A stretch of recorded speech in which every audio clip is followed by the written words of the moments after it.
Fentanyl is reported to be 50 times stronger than heroin, 100 times stronger than morphine. In 2021 alone, there were 70,000 people that died from fentanyl. How is fentanyl different from other drugs? Well, it's important to understand that fentanyl is actually a wonderful drug when used surgically. It was invented in the 1950s by Paul Janssen, a Belgian chemist who invented many drugs that benefited mankind. It's quite a fertile, creative, scientific mind. A little town in Belgium, and he created a number of drugs that have been very helpful. Fentanyl actually was one of them, and the reason it was beneficial is because it allowed for fentanyl allowed for all kinds of surgery that wasn't possible before, because before anesthesiologists had to use morphine, and it would take the patients almost down to near death. Then they could operate with proper anesthesia and then go from there. Fentanyl allowed that not to happen. Fentanyl allowed a much quicker in and out, a much quicker anesthesia and then out of anesthesia. Morphine was usually several hours of being doped up. And so it became an absolute workhorse of a drug in surgeries, primarily in cardiac surgery. I've had it. I had a heart attack in 2017, and in that surgery, they gave me fentanyl. And I remember that effect. I remember being kind of aware that I was being operated on, in a sense. I had a stent put in a little wire put up through my leg and into my heart and that kind of thing. And I was in and out of consciousness while this was happening, watching the progress on the video and everything. It is extraordinarily much more powerful than the morphine and and heroin, um, because it just enters the brain much quicker. Another way of saying that is that you would need 50 times more heroin to get the same anesthetic effect that heroin gets. That's kind of how you measure that stuff. It has been used illegally or produced illegally on and off through the 80s, very sporadically, a pound here, 2 pounds there. The Mexican trafficking world discovered it in the mid 2000s in a story that I write in my book, The Least of Us, in which the Sinaloa drug cartel hired a guy. They wanted him to make an underground chemist imprisoned in California, deported once he was released. They hire him to make ephedrine, which they were using to make methamphetamine. But he really had spent most of his time on the outside before he got convicted and imprisoned. He got spent a lot more of his time making fentanyl, and so he makes fentanyl for them. And they, at first, they get mad, like, "Why aren't you making what we asked you to make?" And they built a big lab for him and all this stuff. And then he tells them, "Look, fentanyl is the most potent and profitable drug that you will ever know. A very, very little amount will be enough to sell on the street." And so that's when the lights go on in the minds of this wing of the Sinaloa drug cartel, and they never forget fentanyl, and then they get fully into fentanyl after that. But fentanyl itself is a wonderful drug. It's also, though, it's important to understand that it's deviously wonderful for the trafficking world because, first of all, it's very easy to produce. A small amount will make a lot of money, and so it's very, very profitable, extraordinarily profitable, much more so than any other drug. You can make it synthetic. It's synthetic, meaning there's no plant, and you don't grow fentanyl. You'll make it with other chemicals. You can make this stuff year round if you have the chemicals for it. And so the Mexican trafficking world has access to those chemicals. There's no seasons for fentanyl, right? And the other thing is, when it on the street, it's a fantastic drug from the dealer's perspective because again, as it does with this anesthesia, it takes people in and out very quickly, which means that if you survive the first exposures to fentanyl, then you very quickly become addicted, and they very quickly are using all day long, because there's never a time when you're kind of feeling like far away from the withdrawals. It's always about to take you out of the anesthesia, out of the euphoria, out of that feeling, and you're about to hit withdrawals, which is what every addict is terrified of. And so on the street, it is incredibly powerful, incredibly profitable, and breeds addiction. It creates addiction, and when people get addicted to it, it takes their tolerance up to higher levels than anybody has ever felt with heroin.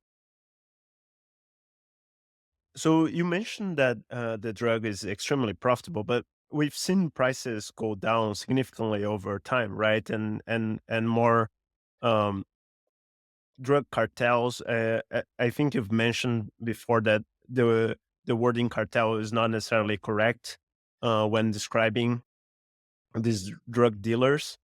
How can it be so profitable, and how is the competition in the US and outside the US? I think that they understand. Well, first of all, it's important. The point you bring up is a very good one. I studied economics in school and college many years ago, and I remember, among the few things I remember from those years, was that a cartel is, economically speaking, and technically and economically speaking, a cartel is a bunch of producers who come together to force the price up, reduce supply to force the price up. And what we're seeing in Mexico is the complete opposite, not just with fentanyl, but also with methamphetamine. You're seeing prices just collapse. Really, we don't have good pricing history from fentanyl because it's only been around for a few years. And it's very little fentanyl will make you a lot of money. So it's kind of hard to say what the pricing is. But with methamphetamine, you can see it very clearly. The price has collapsed. What that means is that there's no control of producers down in Mexico. And that actually corresponds with the image that a lot of people, including myself, have, narcotics agents and others have, of the trafficking world in Mexico, which is not like a big hierarchical monolith. It's not like the GM of dope or the Microsoft of dope. It's a bunch of producers of a roiling ecosystem, everybody in and out. Some people are fully into it all the time, other people come and go. A lot of division of labor. There's traffickers, there's packagers, there's smugglers, on and on and on. There's all kinds of stuff like that. And so it's a real roiling kind of world. There's really very great difficulty, it would seem to me, controlling the production of either one of these drugs, so long as they have uh, almost unlimited access to the chemicals that go into it, which they do through the shipping ports on the western coast of Mexico, and of course the Mexico City airport. Of course, a lot of these ingredients are coming from China across the Pacific Ocean, and so they have all these ingredients there. And what you can say is that fentanyl and methamphetamine too, both, in the last several years, have simply covered the country. Now, you may ask, why is it that they would make so much as the price drops? And that's because I believe there really isn't any control. Nobody really cares. They're making it. They make a little bit, or some people make a lot. They sell it, and they don't really care what eventually the price it eventually gets on the street. And with fentanyl, I mean, it's so easy to use in different ways, mixing into cocaine and meth and all these different places, that it's kind of like almost like salt on salad or something, on food. And so there isn't the same controls, the obedience to um, price and supply and demand that you might find in a legitimate world where the pricing of the product is very important. On the street, it just keeps on. It's a classic example too, I would say, of um, supply creating demand. So all the people that you kill will be replaced by the people who are then becoming addicted because they happen to use some cocaine, and that cocaine contains fentanyl. And if they don't die from that, and a lot of people do die, but a lot of people don't, then they become addicted. They become their own another customer, very faithful daily customer of fentanyl. So it's an interesting thing to study from an economic perspective, because it obeys certain laws of economics, but in some ways it doesn't, because the price has collapsed. Price for methamphetamine has totally collapsed, and yet they keep on producing more and more and more. And I think it's simply because of the incentives at the local level in Mexico, the people who control the kind of the higher up groups in different regions around the drug producing areas of Mexico, they see their incentives in selling those chemicals. And so the more people producing them, the better, and so but it is a weird thing because you don't find the same obedience. It would price collapse. Price of methamphetamine had dropped 95% in most parts of the country, in many parts of the country. And yet you still see this huge amount of methamphetamine coming out of Mexico. Besides f- f- being this potent, fentanyl is also fast acting. The effects can be felt within seconds after injection or even skin contact, and also short lasting, with its effects also wearing off quickly, leading to intense cravings and withdrawal symptoms. Correct. In your experience talking to um, drug addicts and families, how can you see someone get off their addiction? Oh, this is an extraordinarily good question and one that does not have an easy answer because fentanyl, the more you use of it, the higher your tolerance goes, and the higher your tolerance goes, the more scary are those withdrawals. Actually, the more dangerous are those withdrawals as well. And so, the only, I mean, there is no such thing. People survive. There is no such thing as a long-term street fentanyl user. They all eventually die if they don't get treatment. If they don't get off the street, away from the drug, they all eventually die. This has been, I think we're seeing this all across the country. So people last maybe 2 years on the street using fentanyl because there's no good way to mix it and they don't know what they're getting and all this kind of stuff. And the supply is just simply relentless. It's never ending. It's always there, and your tolerance goes up really high. And so the big question is how to get people into treatment. I believe we need to be pushing people into treatment because if we do not, they will die. That's the truth. Let me put it this way, there's no developing readiness for treatment on the street when it comes to fentanyl and methamphetamine too, for that matter. Well, let's just talk about fentanyl. There's no developing readiness for treatment in the time, in time before will drive you mad to schizophrenia, basically mental illness, and fentanyl will kill you. The idea that people need to be ready for treatment is probably true.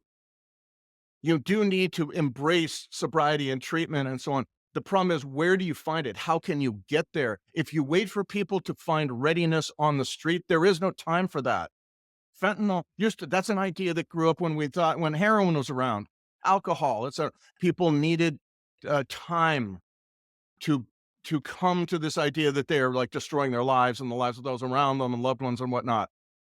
And that you don't have that time anymore. Fentanyl will kill you way too quickly, and it will take over your life completely. And you see that in tent encampments and different places around the country. So getting into treatment, my feeling is if we do not find ways of pushing people into treatment, if we do not find ways of saying, we are going to nudge you this way, we are going to push you this way, and eventually, once you get away from it, your brain will stop behaving like an enslaved organ to fentanyl, and you will come to understand that you need sobriety and that kind of thing. But if we do not do that, then people will stay on the street and they will die. There's no rational impulse that people are using to behave when it comes to fentanyl. It's too dangerous. It takes. I talked to this one drug counselor recently at a conference where I was speaking, and she said, the clients that we see, they're afraid of two things. They're terrified of dying from fentanyl. One. Two, they are terrified of being away from fentanyl. So, you know what I mean? It's like, right, exactly. That's the point. People are terrified of being away from fentanyl. They know they're going to die. And even so, they know they're going to die. They know this. And they still keep using it because they're terrified of it. This is a classic case, in my opinion, of supply creating demand.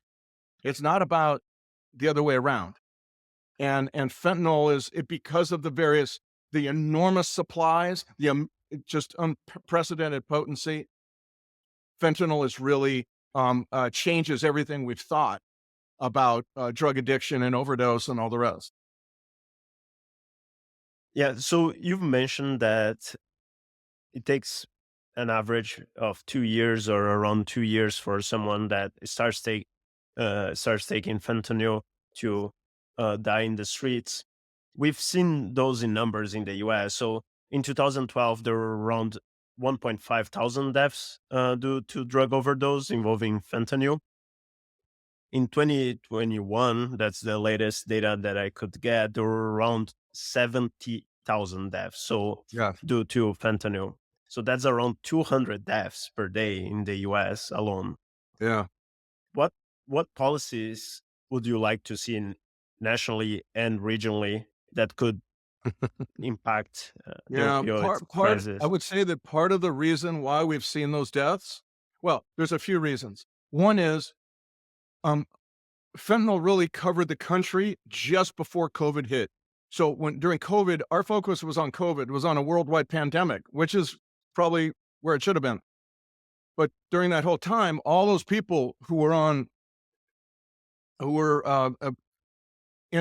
addicts in recovery, a lot of them relapse. And so when they relapse, the drugs that are out there by the time they relapse, say in 2020 or 2021, are fentanyl and methamphetamine, or a lot of drugs with fentanyl in it, cocaine, what have you, and they begin to die. So you have that's part of the story. I would say that because I do believe that this is a supply generated story, I believe that we need to um, find ways of pushing people off the street and at the same time figuring out, and this is a very complicated question, I understand this, how to work with Mexico in a more productive way with to really get them to limit access to these ingredients that go into making fentanyl, and that we can work together. It's a binational problem. We behaved, each of us, as if it's a national problem, and the other guy is to blame. We need to start figuring out ways of working together. That's a. It may sound naive, but the truth is, this is also a function of how little the Mexican government attention the Mexican government has paid to this issue. There's no reason why we should have catastrophic quantities of this highly, highly toxic drug seeping into the United States through the Mexico border, except for the Mexican government has really not done much to, in many, many different ways. It would take a long time to talk about, to renovate and renew and modernize its criminal justice system and et cetera, et cetera.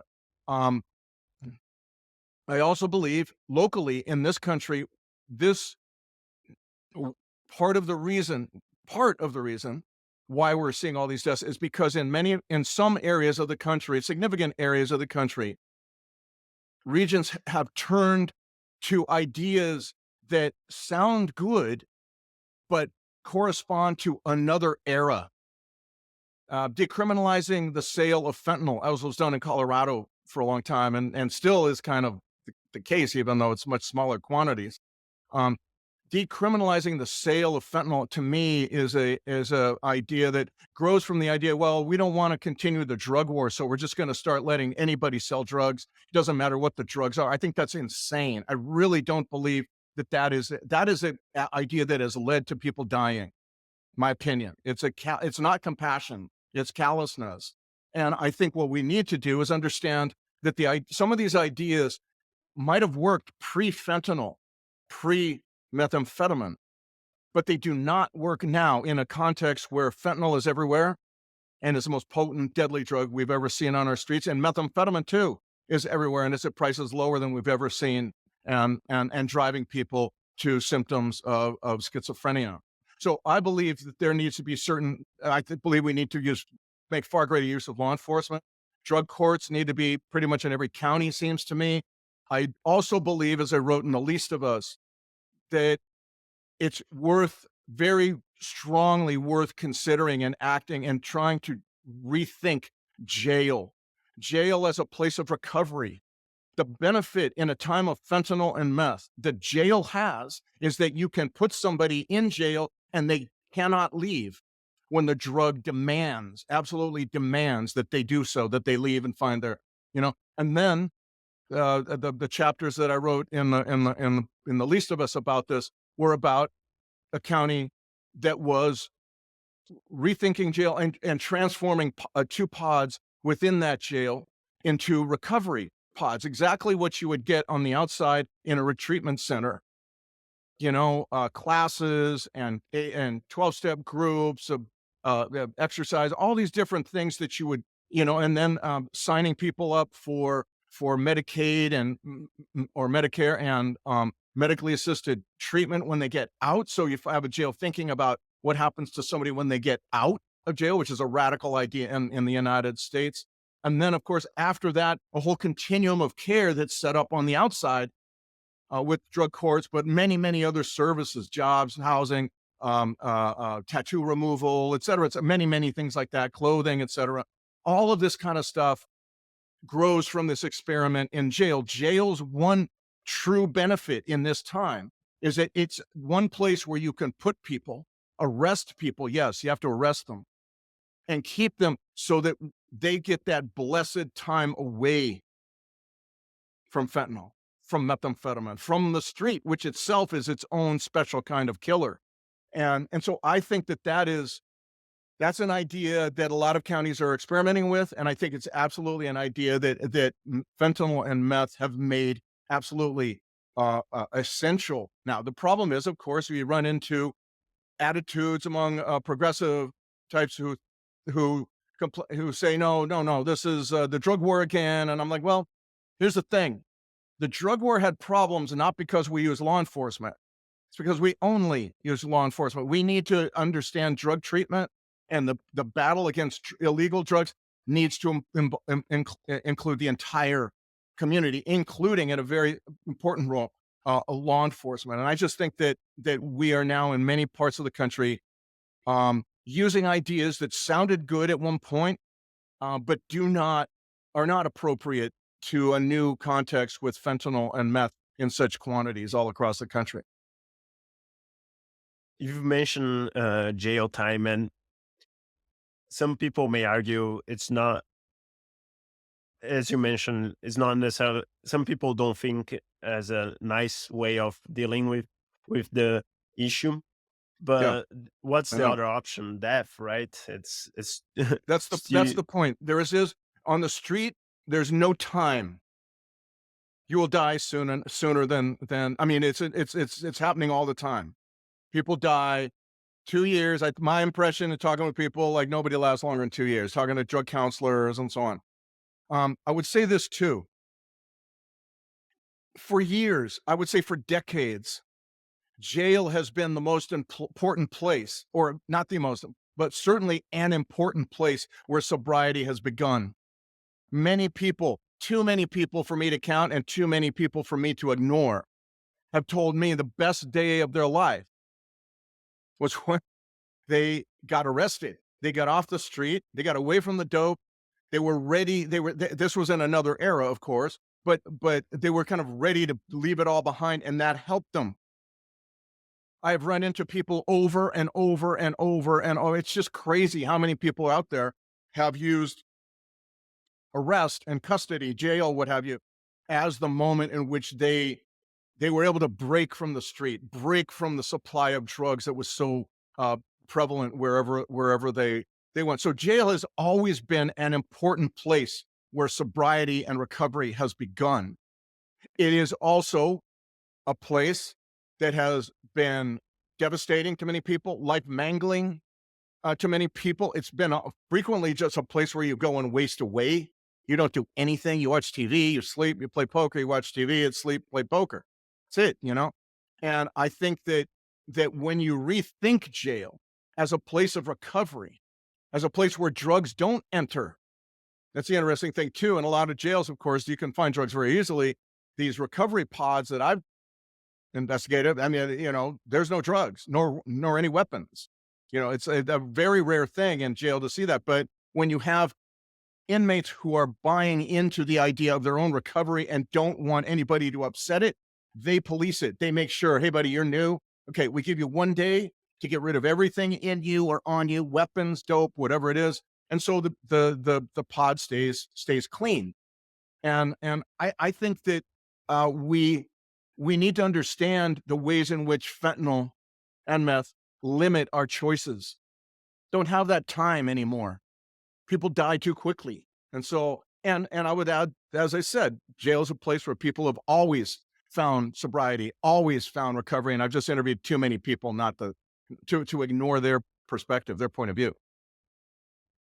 Yeah, I've lived in San Francisco for 2 years and 2 or 3 years, and it was around the time that COVID was around. It was interesting to watch because fentanyl deaths were like much higher in the city than anything else, like And COVID much deaths. higher than COVID.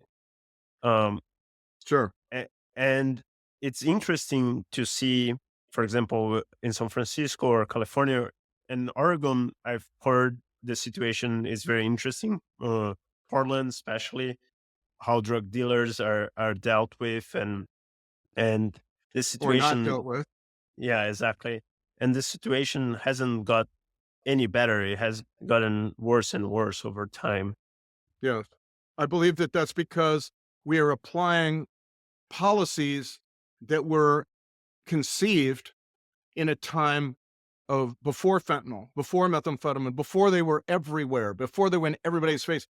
Remember how, think about how different the current situation is. If you read the history of drug use in America, you will find that we have had in the past cycles, right? Cycles of stimulants, and then down back to depressants, then back to stimulants. It's a cycle lasts about 10 years, each one, maybe 12 or something like that. There are no more cycles, right? You are getting out of Mexico together a stimulant and a depressant marketed together, smuggled together, marketed, sold together, used together, and frequently killing the same people. There is, and everywhere you go, you used to have regional drug stories. So you would go from one town and then 300 miles, 500 miles away, you'd have a very different story regarding drug use in that town over here. Now I can tell you, because I've been all over this country, talking about the least of us, my book that talks about this a lot. Um, that people are telling me that it's absolutely every place I go. What's the story? What are you seeing? Fentanyl and meth, or meth and fentanyl. But whatever the case, the two are always together, and they're always together in enormous supply, and they're always together, devastating frequently the same people, and making the job of drug counselors and judges and foster children agencies and libraries and the county hospital and sheriffs and all that, making all those people's jobs so much more difficult. Very difficult to imagine how you dig your way out of it, when what you're really talking about is essentially a binational problem, and you trying to deal with that at the county level is it's very difficult to do. Yeah, you're talking about nationally. There, it's basically spread out, but it turns out that this drug problem is coming out, as you mentioned, from China and Mexico, right? China produces it, Mexico produces it a little bit as well, but and if you look at Mexico, Mexico has one of the highest homicide rates. If you look at different cities, it has a big problem with drugs in general. um, how much responsibility does China and Mexico have, and could they do something to help with this crisis? Sure. Some argue that China wants that to happen. I doubt that's true, but yeah, Well, yeah, I don't know. I don't have any reporting to show that China wants this to happen. On the other hand, if you are competing with a world superpower, and that world superpower is being weakened substantially, um, because of a drug that is coming in, the ingredients of which come from your country, well, then maybe that's not a top priority. I don't know. I would say both Mexico. Look, there's several things that each country needs to address its own issue. Okay, China now, with a meeting with Xi and Biden recently, I guess they're going to address this problem of the precursors. Precursors out of China are coming in ghastly quantities. Now, so they're going to address this, and I certainly hope they do. I'm not an expert on foreign affairs. I'm certainly not an expert on China, but I cannot see the benefit to China of long term in the world's eyes of actually selling the stuff and allowing it to be sold, because eventually that stuff's going to be sold somewhere else, and not just the United States, and you're going to have people getting pretty mad at China. I would imagine, you know. Mexico, under the current presidential administration, seems completely unwilling to do anything about this, and I find that to be outrageous and very sad, because Mexicans are dying because of this. These groups are making money that are undermining the Mexican society, economy, etc. Also supporting it to some degree, but in only in ways that are in long term devastating and counterproductive, in my opinion. For the moment, they make sense, but in the long run, I just don't think they do. Certainly not in a globalized economy. But be that as it may, the current president is unwilling and makes the argument, though, no, we don't have a fentanyl problem in Mexico. It's complete nonsense, I would argue. There's a terrific story in the Los Angeles Times a couple months ago that about the governor, the mayor, the medical examiner, sorry, of the city of Mexicali. Mexicali is right across from California, who did for a year tested did autopsies, all the bodies he did autopsies on. He also did toxicology testing, what was in their blood. In medical examination, forensic examination in Mexico, they never test the blood. Well, it's very easy to say we don't have a fentanyl problem if you're never going to test for it. So this guy tested, and he found that 23% of the corpses that he tested were tested positive for fentanyl. So to me, multiplying that by the rest of the country, you can imagine that there is some significant, we'll never know what because they don't test, but a significant problem with fentanyl in Mexico. I would say in the United States, our own issue, I don't believe it has so much to do with demand. This is about supply creating demand. We do have an issue of how to deal with the demand that has been created, has been foisted on us in a sense. But I would say one of the biggest issues we face is the guns, the assault weapons that are sold so easily to just about anybody who's 18 in this country. So many of those guns go south to Mexico, to the drug trafficking organizations, allowing them to um, war with each other and exert their impunity and make these ghastly quantities of these drugs that are killing Americans. It's almost like we're arming the people who are killing us. In fact, that we are arming the people who are killing us. And so I think we need, as a country, we need to understand that those guns are not are horribly damaging in the long run. The price of those guns, the price of a cheap AR-15 from Bulgaria or or the Czech Republic or one of those places sold in the United States is methamphetamine selling for 95%, 5% of what it used to sell for. It's the lowest price ever. It's fentanyl everywhere. That's the price we're paying for those guns being sold so easily. And I think we need to put it in those terms. And we have not. We have just wanted to just hide from it. And my feeling is there's that is part of the solution, has to be part of the solution. Americans need to understand that that's part of the solution. Yeah, one thing that you mentioned is that, for example, these drugs can bite back uh, different countries and can bite back China. And it's interesting that you mentioned that because I was thinking about fentanyl and meth, and I'm from Brazil, originally from Brazil, and we have an area in São Paulo called the crack city where people do crack. And crack, I think, in the US was a drug in the 80s and 90s. And in Brazil, it it took around 10 years to arrive there, like 10 years from it arrived in the US. So there was a delay of 10 years, but as the world gets globalized, these drugs are getting faster and faster to different regions. And I did some research into fentanyl and meth in other areas, and it seems that it's spreading out in the globe, in France, as you mentioned, in Mexico. And I wouldn't be surprised if it's in Brazil. It's funny that you mentioned because Brazil also has gang problems and things like that, but it's different in different regions. In Rio de Janeiro, more so than in Sao Paulo. Yes, I think methamphetamine, for example, is the Sinaloa drug cartel. I believe is members of that very large confederation of traffickers is have been arrested in near Holland.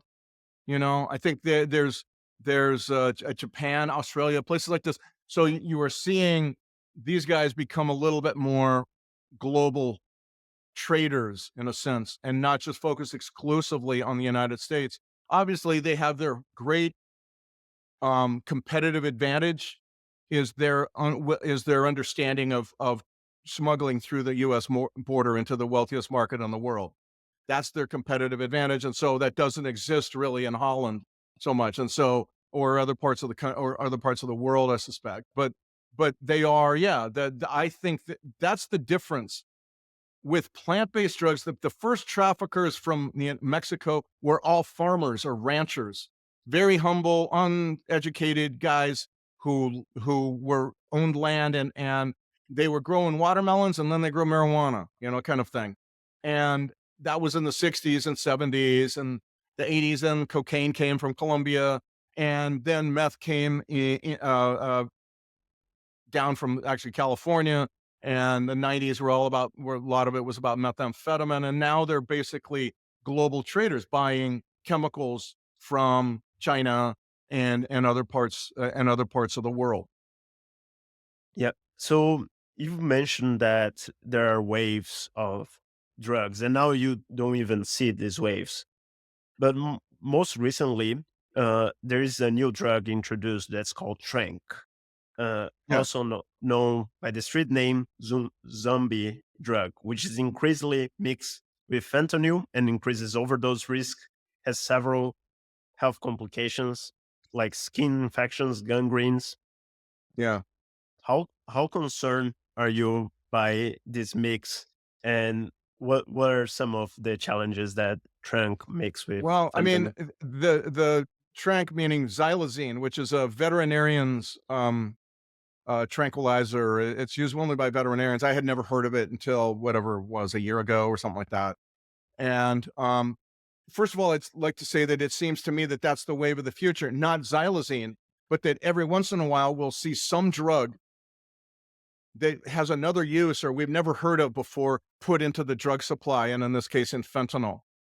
Okay, so why is that happening? Well, I don't know. I suspect some underground chemist figured out that there was some complementary aspect to xylazine and fentanyl, and now you almost never find xylazine without fentanyl. I've read several reports where you just and one was, oh gosh, where was it? Maryland. I can't remember, but there was no, every time they found xylazine, it was with fentanyl, right? And so somebody, and I don't know who, it would take a lot of reporting to figure out how this all happened. Figured out the xylazine existed. Number one, figured out it was easy to make, or it was not too difficult to make. Figured out you could put it in fentanyl, and that's what happened. But I think that's kind of what the era of synthetic drugs, which we're now firmly in, means is that there's a vast chemistry literature out there of products invented by some drug company, mostly thinking that this would possibly be a good product, and they never really was commercially viable for a million different reasons. And then it was discovered recently by one of the chemists who works on these things, maybe for the Sinaloa guys, or who knows, maybe for some Chinese company or something like that. I confess I have no idea where xylazine comes from. You're also seeing this. There's a whole family of opioids known as the nitazine or nitazine. I'm not sure how you pronounce it.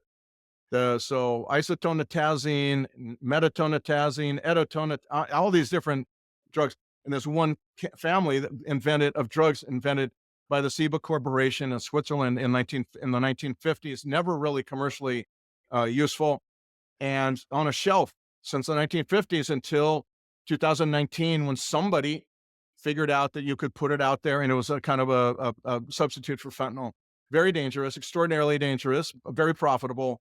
And so we're seeing that. What I think is happening is that this will continue to happen. We'll see these little like flare ups because some chemist somewhere, figured out, came across this drug in the chemical literature, which, as I said, is vast. And they just decided, well, you know what? This might be a product that we could make some money on by selling it on the street. And I think that's kind of where we're headed with all this. Synthetic drugs allow for that. You don't need to grow anything anymore. You just kind of figure out that there's drug, figure out what it takes to make it and how complicated and expensive it would be, and then you go for it. Yeah. So how does the future, like, what does the future look like? I mean, if you project, from the past, drugs have been evolving. They have, you know, become more powerful, more potent. Like, how how does that look like 10, 20 years from now? I guess it depends. For First of all, I think that fentanyl has done a magnificent job of terrifying most people, and you find a lot of people not even using drugs at all anymore. How many or how widespread that is, I wouldn't know, but I have certainly run into that attitude among people like, wow, man, I stay away from everything because you can't trust anything not to have fentanyl in it. That's number one. Number two, I think that before COVID, we were seeing changes that made me very optimistic, primarily in the return or to focusing on local community and rebuilding, strengthening, repairing local communities, right? And that's really what I think is essential as the bulwark to all of this, to not care about this as a preventative. It's about a prevention, you know. I've recently done a story that's coming out in about 3 weeks um, in the new year on several small towns in eastern Kentucky, which is one of the areas where the opioid epidemic with pain pills and heroin began, right? These are all small towns. All of them were laid waste to by the opioid thing. They lost their coal mines with economic sustenance, and then the pills came in, and it was just a double blow to the soul and heart of these towns. And I've always kind of thought of them as basket cases, like they're just like devastated, and that's it. Till I went to one, Hazard. I went to Hazard, Kentucky, population about 5,000 or so. And there I found the most beautiful thing. It was um, people returning to daily life and starting and looking to save themselves. In the past, in many of these areas, they would always look for economic salvation through a coal mine, a big shopping center, a big box store, some big factory. And now what you're finding, they're not focusing on that. They are focusing on small micro enterprises, right? Micro, two or three people, four people, and forming. And so what you're finding is in downtown Hazard, there was talking with the downtown coordinator there. She said, we have 47 new businesses, all of them small, 153 new jobs, which is a revelation. It's amazing. But the other wonderful, beautiful thing about it is all of this is supported not by they have no tourism there. They have no conventions. They have no university nearby. This is all local money supporting the smoothie shop and the woman's boutique and the bookstore. There's now a bookstore in Hazard, Kentucky, and all these other things. And so I find that was really the point of The Least of Us, which was to say we have these terrible, catastrophic forces arrayed against us: fentanyl, meth, all the legal addictive crap that is now legal in America, which is, we could talk for an hour on that alone. What is the what? How do we fight off this? By repairing community in the smallest ways. Do not look for the magic answer, the magic bullet, save all, save us all. No, work at this local level. And I think that these towns you're seeing this Hazard, Prestonsburg, Corbin, some others, Pineville. You're seeing these small towns, all of them under like 8,000 population, figuring out that they need to nurture these small businesses, and these small businesses will in turn provide synergies that begin to kind of spread. And that is exactly what's happening in a lot of these towns. Is it saving the world? No. Is it going to happen next year? No. But the point is that we need to work slowly and methodically into in ways that we probably haven't up to now as cities and as communities, to foster these companies, to foster these businesses, support them with our dollars, support them with our encouragement. And that is a way you rebuild what was there and was a great bulwark of defense against a lot of this stuff. Now you're finding it doesn't exist, and now they have to rebuild it. But to me, that's a beautiful story. Discover the story, but it was a story I began to tell in The Least of Us. The last well, numerous chapters, I would say, like probably half the book, are stories of Americans involved in the smallest way possible in the rebuilding and repair of community as the most important bulwark and structure of defense that we have against this. Because remember, we are all born and have evolved as a species to need community, to need each other. But in America, last 40 years or so, we've decided, no, no, no, we don't need that. No, no, why should we support that? The free market is king. If those jobs go elsewhere and their swimming pool shuts down in that little town, well, that's tough luck, right? We don't want to put extra money into it. It costs more in taxes. No, the price of that attitude is astronomical, and we're facing it all across the country. And so I believe that that is where our salvation lies, in local daily work, not hoping someone comes in and saves us, not expecting miracles, not expecting a magic bullet answer to a complicated problem. And the stories are out there to be told, and that's what I'm trying to do now with this story. And I will send a link to you, and you could put it up on your podcast if you like, about the story, the towns that are out there doing this, because I think it's one of the most important stories happening in America today. I'll definitely do. Yes, please send the information. It was interesting to me to watch, for example, because I'm originally from Brazil, as I mentioned. Uh, like I lived in different areas in Boston, New York, and San Francisco. Now I live in Austin. Um, how rich San Francisco is in terms of dollars and GDP per capita, but at Yeah. the same time is one of the most devastating stories that you can talk about in the US. And in some ways, I think what you mentioned about community and the social fabric, I think it's missing a little bit there. And whenever you have big companies, like two big companies, you're not necessarily caring about the community around. Whenever you have smaller companies, you have more competition, but you also have that human connection with the people that you work around. I would So, say too, I mean, I used to live in San Francisco, but a lifetime ago. And all that's going on in San Francisco, I am not privy to the nuances, and communities are very often made up of nuances. And so I don't want to get too far into commenting on what's going on over there. I would say that it seems to me, from following it in the newspapers, and I subscribe to the San Francisco Chronicle and that kind of thing. Um, I would say one thing that's happened is they've had um, systematically community disrupted for 40 years, and especially in the last 20 plus, with all these tech people coming in who don't really know the town, don't and probably don't think they're going to stay there all that long either.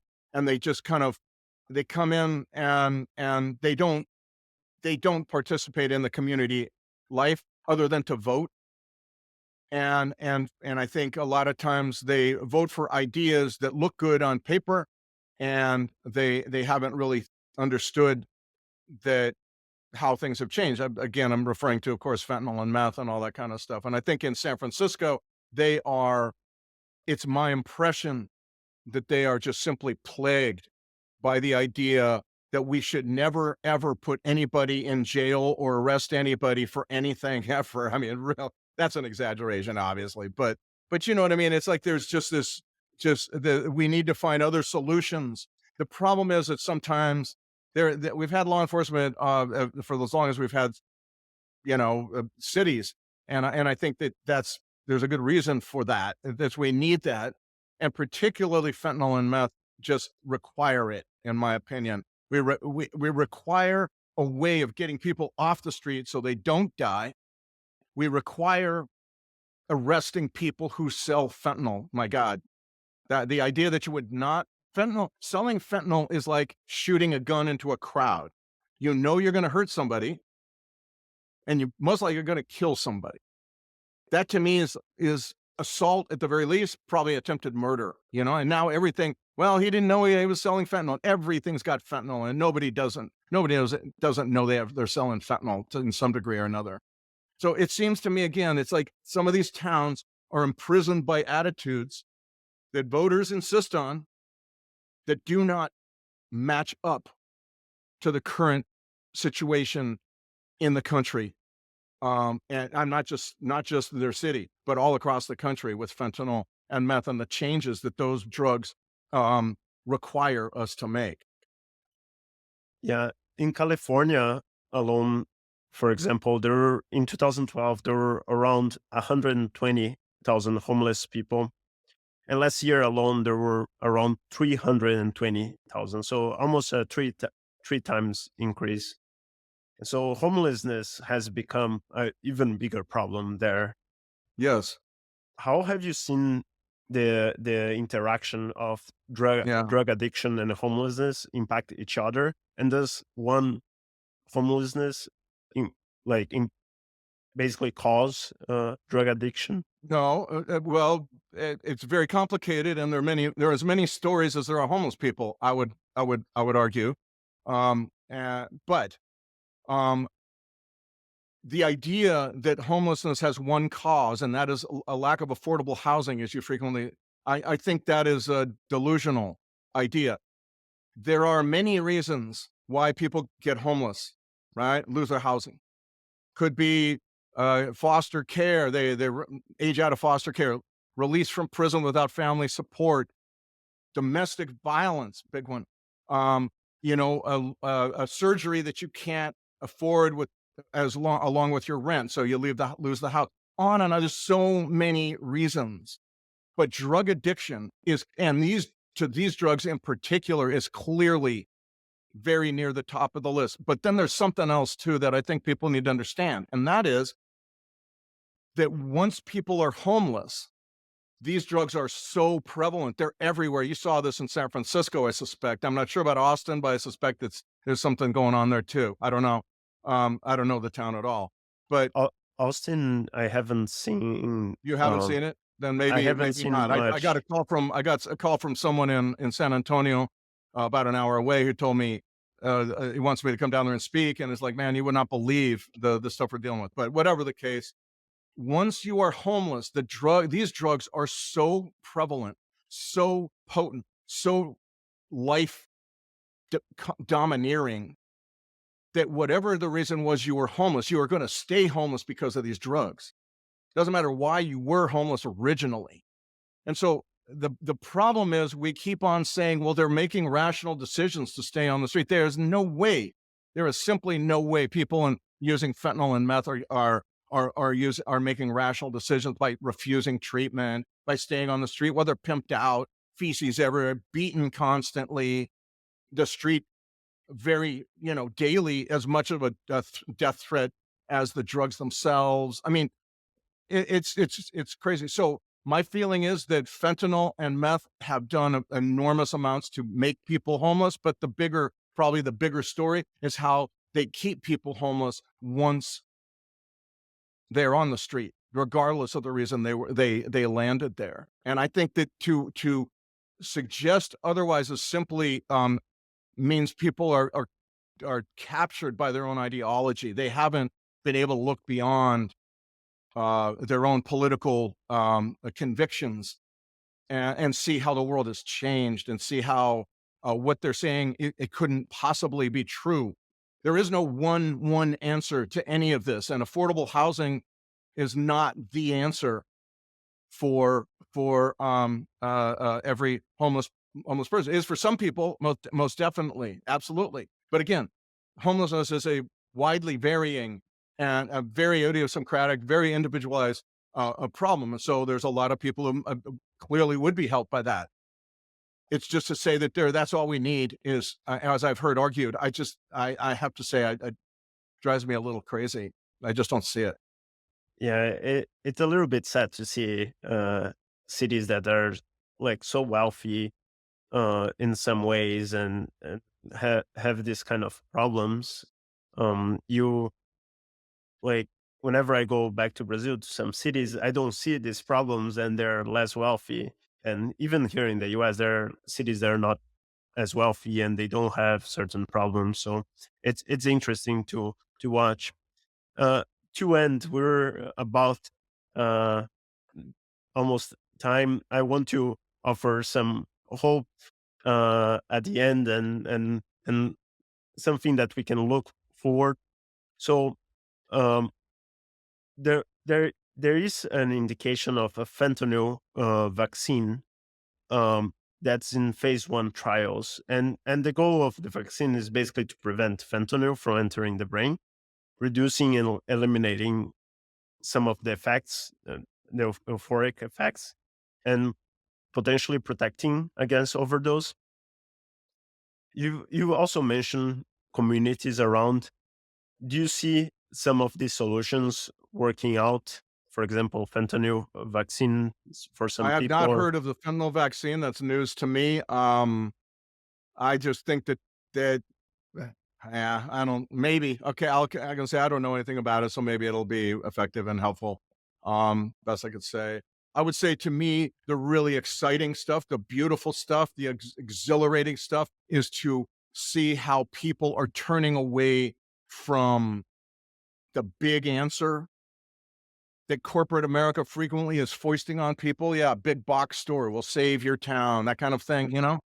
Um, and to say no, we are going to look locally. We're going to support local. We're going to try to nurture and help along those tiny businesses that so easily go out of business, and through that to begin to develop a network, a robust ecosystem of small locally owned things that will then lead to greater solutions, greater ability to solve problems that we don't think we have solutions for now. To me, that is the beauty of what we've lived through. This is what the opioid epidemic and all the others are trying to tell us. Rethink how we've been living. Rethink all the legal crud we consume, sugar and frappuccinos and gambling apps and social media and porno and on and I mean, chicken nuggets and all the rest and turn away from that and look inward, rethink what you've been watching and eating and drinking and how much exercise you get, take control of your own life, take control of your own communities too. That is the real beautiful um, heart lifting message of this devastation that we have lived through in the last 30 years in the United States. And that is a beautiful thing. That's what I was trying to do with my book, because only part of the book is about fentanyl and meth. The rest are about these kinds of stories. So that's why I put hope in the title, True Tale of America and Hope in the Time of Fentanyl and Meth, right? That is what we're being taught if we'll listen, you know? And I just think that's a beautiful thing. And I love that we're seeing this and I want to encourage it. I want to write more about it. I want to cover it as a reporter. So that is where the most important things happen. Anybody can do it. It could be on any level at your church, in your cul-de-sac, at your little dog park, whatever. There's all kinds of ways of making a community stronger and better, getting to know people, come outside, working away from screens, on and on and on and on like that. And to me, that is the beauty. That's the beautiful call that the opioid epidemic, now fentanyl and meth, are making to us as Americans. Awesome. Thank you, Sam, for your time. Really, really appreciate it. It was Giuliano, very really, nice talking with you, man. Thank you so yeah, much. Been great thank you. conversation, and I really appreciate